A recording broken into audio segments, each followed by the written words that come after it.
quite a ride. Definitely on my short list of Hitchcock's best. And I'll heap a little more praise on cinematographer Robert Burks. He'd been working at Warner's since he was a teenager, and eventually became head of the studio's Special Photographic Services department, where he supervised all sorts of visual tricks involving miniatures, superimpositions, and forced perspectives. As a DP, he delighted Hitchcock with his ability to pull off difficult visual stunts, like a murder reflected in the victim's glasses and the spectacular crash of an out-of-control carousel. Burks worked similar magic for the director on the classics Dial M for Murder, Rear Window, his 1956 version of The Man Who Knew Too Much, Vertigo, North by Northwest, and The Birds. His black and white cinematography for Strangers on a Train garnered the film its only Academy Award nomination, and he'd win an Oscar, Best Color Cinematography, for Hitchcock's 1955 romantic caper To Catch a Thief. Now, Hitchcock was certainly satisfied with Strangers on a Train, but he never got over the disappointment of having to cast Ruth Roman and Farley Granger. I wanted you to know before. Father wants to see you. In Roman's case, it's pretty simple. She was not one of the cool patrician blondes the director favored. To Hitchcock, she was too common. As for Granger, the director complained privately that the actor didn't have the virile masculinity that would explain why the effete Mr. Anthony was so obsessed with him.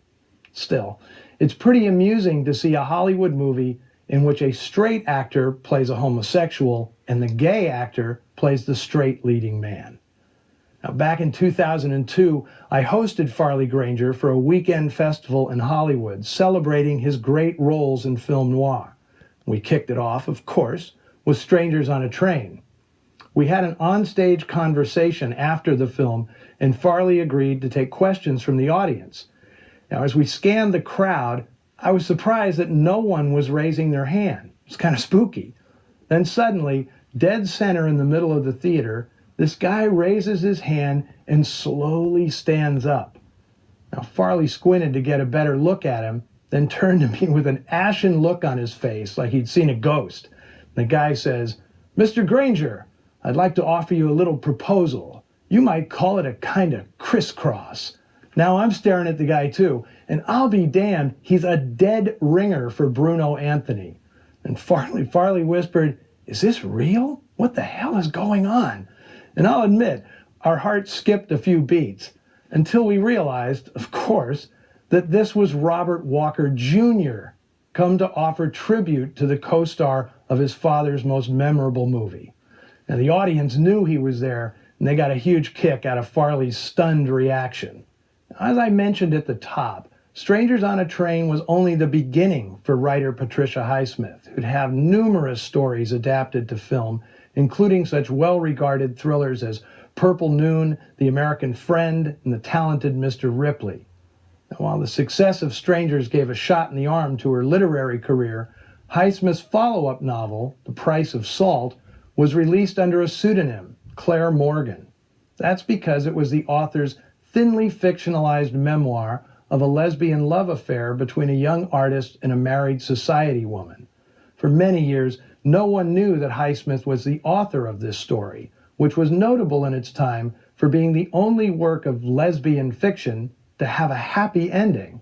In fact, it's the only one of Highsmith's 22 novels that concludes on a relatively optimistic note.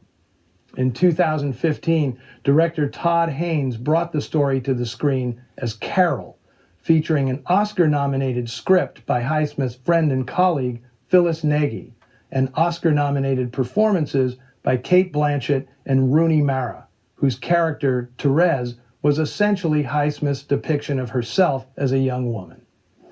Well, this was our last show during the month of Noirvember, so let's close it out with lots of conversation on the Noir Alley Facebook page and Twitter feed. We'll be back next week with a little-known noir about a shifty cop who falls hard for a gangster's girl. The young woman in question is one of the biggest stars of the 1950s. You want to be here for that, believe me.